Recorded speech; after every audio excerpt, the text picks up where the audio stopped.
संप्रभुता ये वही शब्द है जो राज्य को अन्य संस्थानों से अलग करता है।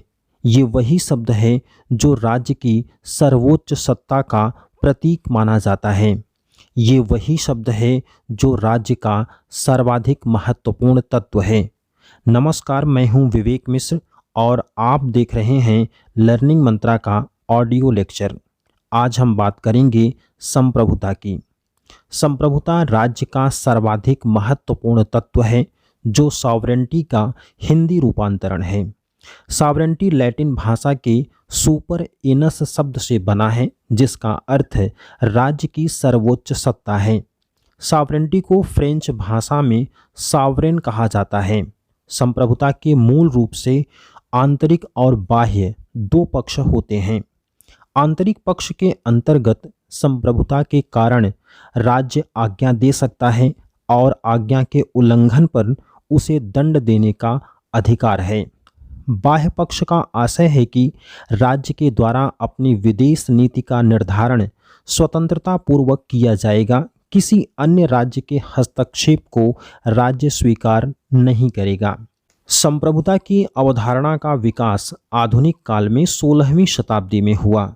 संप्रभुता के अवधारणा का विकास परीक्षण मुख्यतः 3 चरणों में किया जा सकता है: प्राचीन यूनान युग, मध्यकालीन युग और आधुनिक युग। प्राचीन यूनान में संप्रभुता की अवधारणा का जन्म नहीं हो पाया था। अरस्तु के द्वारा संप्रभुता के स्थान पर सर्वोच्च सत्ता शब्द का प्रयोग किया गया। यूनान में संप्रभुता की अवधारणा का जन्म इसलिए भी नहीं हो पाया क्योंकि यूनान में राज्य और समाज में कोई अंतर नहीं किया जाता था। आदर्शवादी और बहुलवादी विचारक राज्य और समाज में अंतर ही नहीं स्थापित करते थे। मध्यकालीन राजनीति विज्ञान में संप्रभुता का जन्म नहीं हुआ था क्योंकि मध्यकाल में 2 तलवारों के सिद्धांत का प्रचलन था, जिसका मतलब है कि भौतिक क्षेत्र में राज्य सर्वोच्च था जबकि आध्यात्मिक क्षेत्र में पोप या चर्च की सर्वोच्चता प्रदान की गई थी। संप्रभुता का महत्वपूर्ण लक्षण अविभाज्यता होता है जबकि मध्यकाल में संप्रभुता की अवधारणा का जन्म नहीं हो पाया था। संप्रभुता की अवधारणा का क्रमबद्ध विकास आधुनिक काल में हुआ है जिसका श्रेय फ्रांसीसी विचारक बोंदा को जाता है। संप्रभुता शब्द का सर्वप्रथम प्रयोग बोंदा के द्वारा 1576 में अपनी पुस्तक डी रिपब्लिका के 6 बुक्स कंसर्निंग नामक अध्याय में किया गया। बोंदा ने कहा, संप्रभुता नागरिकों एवं प्रजाजनों पर सर्वोच्च सत्ता है जिस पर कानून का कोई नियंत्रण नहीं पाया जाता। बोंदा के आंतरिक संप्रभुता का प्रतिपादक भी माना जाता है। बोंदा के द्वारा संप्रभुता के ऊपर संपत्ति, उत्तराधिकार नियम, दैवीय कानून तथा नैतिक मर्यादा के प्रतिबंध को आरोपित कर दिया गया। इसलिए बोंदा के विषय पर टिप्पणी की जाती है कि वह एक ऐसा विचारक है जो मध्यकालीन रहा नहीं और आधुनिक बन नहीं पाया। राजनीति विज्ञान में बाह्य संप्रभुता का सर्वप्रथम प्रतिपादन हॉलैंड के विचारक ग्रोसियस द्वारा किया गया। ग्रोसियस द्वारा इसका प्रतिपादन 17वीं शताब्दी में 1625 ईस्वी में किया गया। बाह्य संप्रभुता का प्रतिपादन करते हुए ग्रोसियस द्वारा संप्रभुता के ऊपर अंतर्राष्ट्रीय कानून का प्रतिबंध लगाया गया। ब्रिटिश विचारक हॉब्स के द्वारा 1651 में अपनी पुस्तक लेवियाथन के अंतर्गत निरंकुश संप्रभुता का प्रतिपादन किया गया। हॉब्स ने बोंदा द्वारा लगाया गया आंतरिक प्रतिबंध तथा ग्रोसियस द्वारा लगाया गया बाह्य प्रतिबंध समाप्त कर दिया। इसलिए कहा जाता है कि बोंदा का संप्रभुता संबंधी विचार हॉब्स के विचारों में पूर्णतया प्राप्त कर लेता है। ब्रिटिश विचारक जॉन लॉक द्वारा संप्रभुता के विचार का प्रतिपादन किया गया और संप्रभुता के स्थान पर सर्वोच्च शक्ति शब्द का प्रयोग किया गया। Rousseau, Green, Cicero, Henry Maine द्वारा लोक संप्रभुता के विचार का प्रतिपादन किया गया जिसका मतलब होता है कि सर्वोच्च शक्ति जनता में निहित है। हेनरी मैन ने कहा कि जनता की आवाज़ ही ईश्वर की आवाज़ है। संप्रभुता की सर्वश्रेष्ठ व्याख्या ब्रिटिश विचारक ऑस्टिन द्वारा अपनी पुस्तक लेक्चर्स ऑन ज्यूरिस्प्रूडेंस अथवा विधि शास्त्र का व्याख्यान के अंतर्गत किया गया। ऑस्टिन ने यह विचार 1832 ईस्वी में दिया। ऑस्टिन के अनुसार संप्रभुता का निवास निश्चित मानव श्रेष्ठ में होता है। हेनरी मैन ने कहा, संप्रभुता का निवास निश्चित श्रेष्ठ मानव में नहीं पाया जाता। ऑस्टिन ने कहा, कानून संप्रभुता की आज्ञा है। 20वीं शताब्दी में हिटलर और मुसोलिनी द्वारा निरंकुश संप्रभुता के विचार का प्रतिपादन किया गया। कार्ल मार्क्स ने वर्गीय संप्रभुता की अवधारणा का प्रतिपादन किया। मार्क्स के अनुसार संप्रभुता का प्रयोग केवल धनवान वर्ग के द्वारा किया जाता है, जिसका प्रयोग करके वह निर्धन का शोषण करता है। और अब आइए बात करते हैं संप्रभुता को अलग अलग विचारकों ने किस प्रकार से परिभाषित किया है। विलोबी ने कहा, संप्रभुता राज्य की परम इच्छा है। ग्रोसियस ने कहा, संप्रभुता राज्य में निहित वह सर्वोच्च शक्ति है जिसके द्वारा किया गया कोई भी कार्य किसी अन्य के अधीन नहीं होता और उसकी आज्ञा का पालन करना सभी के लिए अनिवार्य होता है। बर्गेस ने कहा, संप्रभुता नागरिकों और नागरिकों के संगठनों के ऊपर एक मौलिक अनियंत्रित तथा सीमित अधिकार है। जेलिनिक ने संप्रभुता को परिभाषित करते हुए कहा कि संप्रभुता राज्य का वह गुण है जिसके कारण वह अपनी इच्छा के विरुद्ध या अतिरिक्त किसी अन्य की इच्छा अथवा बाहरी शक्ति के आदेश से बाध्य नहीं होता। रूसो ने कहा, संप्रभुता कुछ और नहीं बल्कि केवल सामान्य इच्छा की अभिव्यक्ति है। हॉब्स ने कहा, संप्रभुता के ऊपर किसी प्रकार का कोई प्रतिबंध नहीं पाया जाता।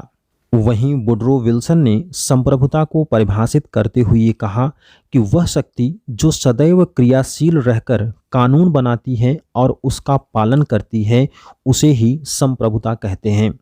संप्रभुता की सर्वश्रेष्ठ परिभाषा देते हुए ऑस्टिन ने कहा है कि यदि कोई निश्चित श्रेष्ठ मानव किसी अन्य श्रेष्ठ मानव की आज्ञा का पालन नहीं करता है और उसकी आज्ञा का पालन समाज के अधिकांश व्यक्ति स्वाभाविक रूप में करते हैं, तब वह श्रेष्ठ संप्रभु होगा और उसके साथ संपूर्ण समाज संप्रभु समाज कहलाएगा और समाज को ही राजनीतिक रूप से एक स्वतंत्र समाज कहा जाता है।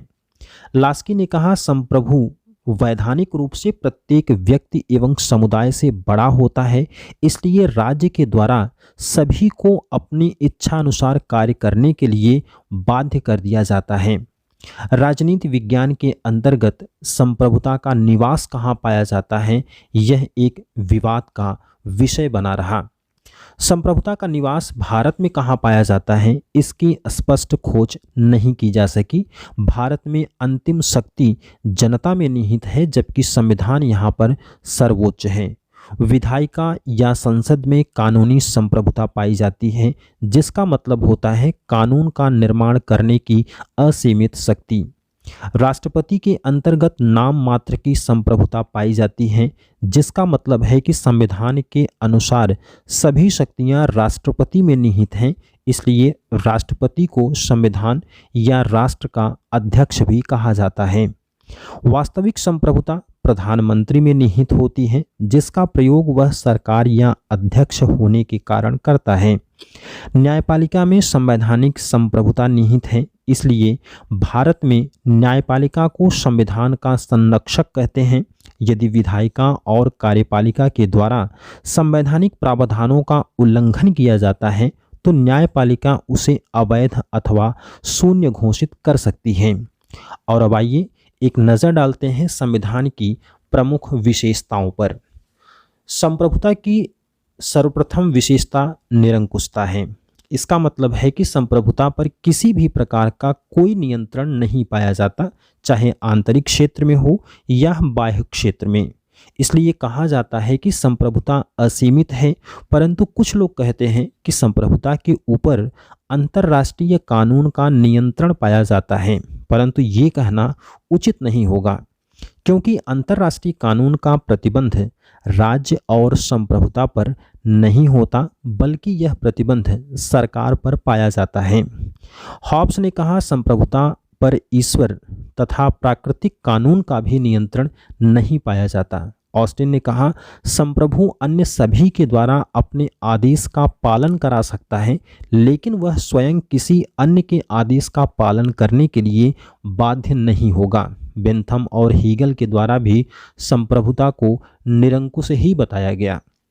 संप्रभुता की विशेषता भले ही निरंकुशता है, लेकिन इस पर टिप्पणी करते हुए ब्लंडसली ने कहा कि संसार में पूर्ण स्वतंत्रता नाम की कोई चीज़ नहीं पाई जाती।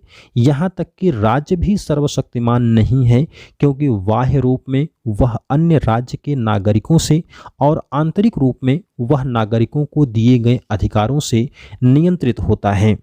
संप्रभुता की अन्य विशेषता मौलिकता है, जिसका मतलब होता है संप्रभुता का जन्म राज्य के साथ होता है और संप्रभुता के समाप्त होने का अर्थ होगा राज्य की समाप्ति।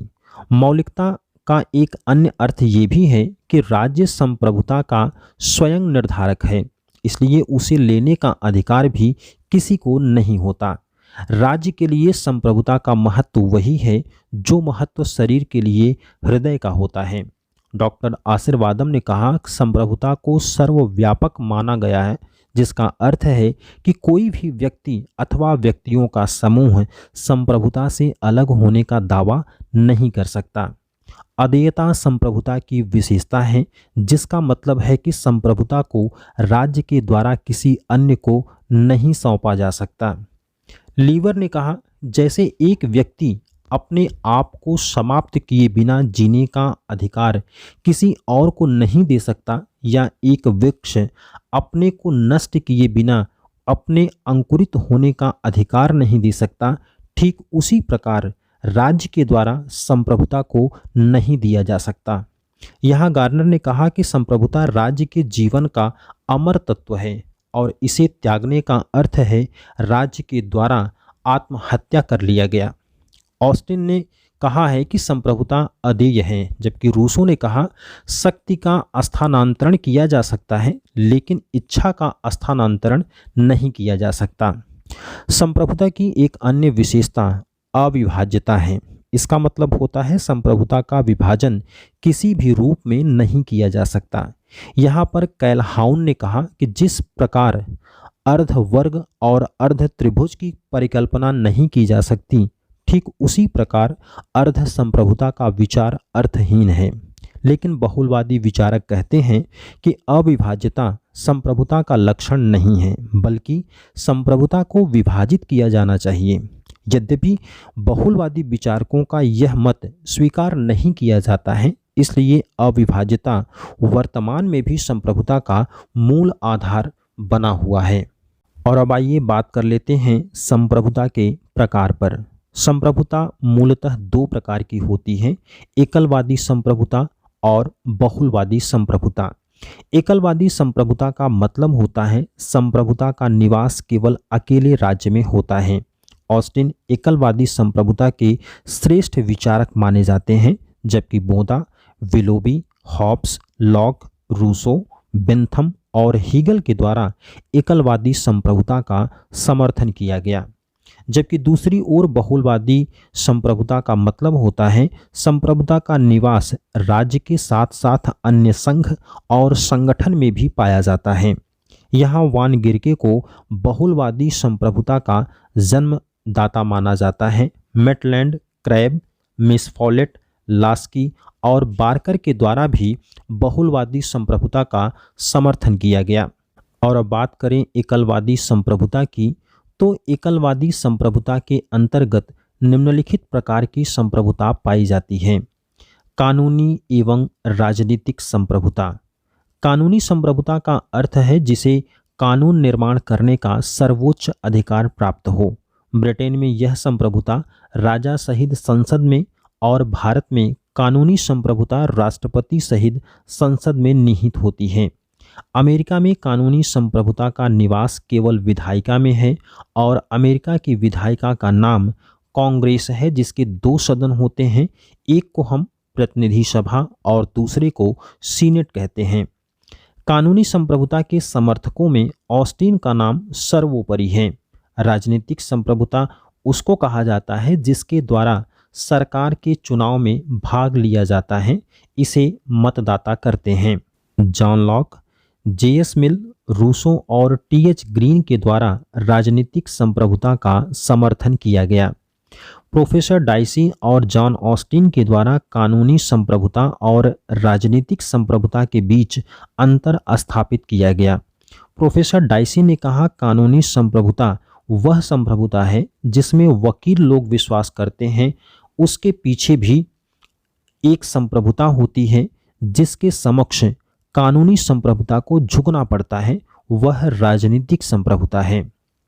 विधितः और तथ्येन संप्रभुता की बात करें तो विधितः संप्रभु उसे कहते हैं जिसकी सत्ता कानून और संविधान के द्वारा मान्यता प्राप्त होती है, जबकि तथ्येन संप्रभुता वह संप्रभु है जिसके द्वारा वास्तविक सत्ता का प्रयोग किया जाता है। लॉर्ड ब्राइस ने कहा, तथ्येन संप्रभु वो है जिसकी आज्ञा का पालन वास्तव में किया जाता है, चाहे उसका आधार कानूनी हो या न हो। तथ्येन संप्रभुता का प्रयोग तख्ता पलट के दौरान उस समय दिखलाई पड़ता है, जबकि विधिक संप्रभुता को अपदस्थ करके किसी तानाशाह के द्वारा सत्ता को धारण कर लिया जाता है। इटली में मुसोलिनी, जर्मनी में हिटलर को तथ्येन संप्रभुता का समर्थक माना जाता है। ऑस्टिन के द्वारा विधितः संप्रभु और तथ्येन संप्रभु के मध्य कोई अंतर स्थापित नहीं किया गया। उनका मत है कि जो विधिक रूप से सत्ताधारी होता है उसे ही तथ्येन संप्रभु भी कहते हैं। भारतीय राजनीति विज्ञान में विधिक संप्रभुता और तथ्येन संप्रभुता के बीच में कोई अंतर नहीं किया गया। भारत में तथ्येन संप्रभुता जनता में निहित है, क्योंकि प्रस्तावना का प्रारंभ हम भारत के लोक शब्दावली से होता है तथा संविधान के अनुसार अंतिम शक्ति जनता में निहित है, इसलिए भी तथ्येन संप्रभु जनता को कहा जाता है। नाम मात्र और वास्तविक संप्रभुता, इस प्रकार की संप्रभुता का विभाजन केवल संसदीय शासन प्रणाली वाले देशों में ही पाया जाता है। ब्रिटेन में राजा और भारत में नाम मात्र की संप्रभुता शक्ति राष्ट्रपति में निहित होती है, जबकि दोनों ही देशों में वास्तविक संप्रभुता प्रधानमंत्री में निहित होती है। अमेरिका में नाम मात्र और वास्तविक संप्रभुता नहीं पाई जाती, क्योंकि वहां पर अध्यक्षात्मक शासन प्रणाली का विचार पाया जाता है।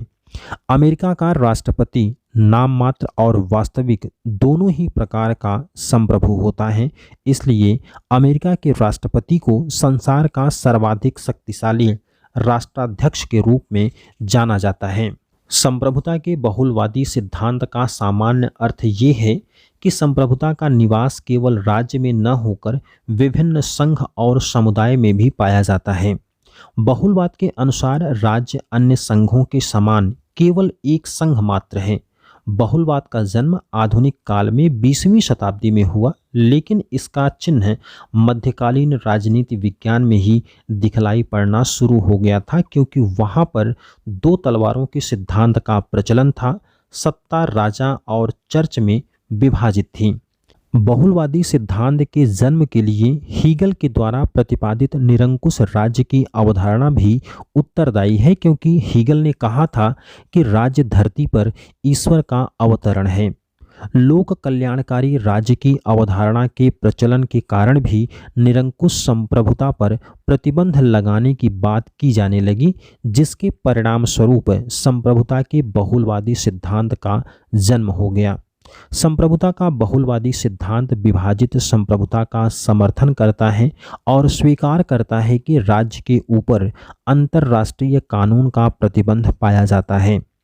लास्की के द्वारा ग्रामर ऑफ पॉलिटिक्स के अंतर्गत राज्य को समुदायों का एक प्रकार बतलाया गया है और कहा गया है कि जब राज्य अन्य समुदायों के समान केवल एक समुदाय मात्र है, तब भला राज्य व्यक्ति की शक्ति का उत्तराधिकारी कैसे हो सकता है।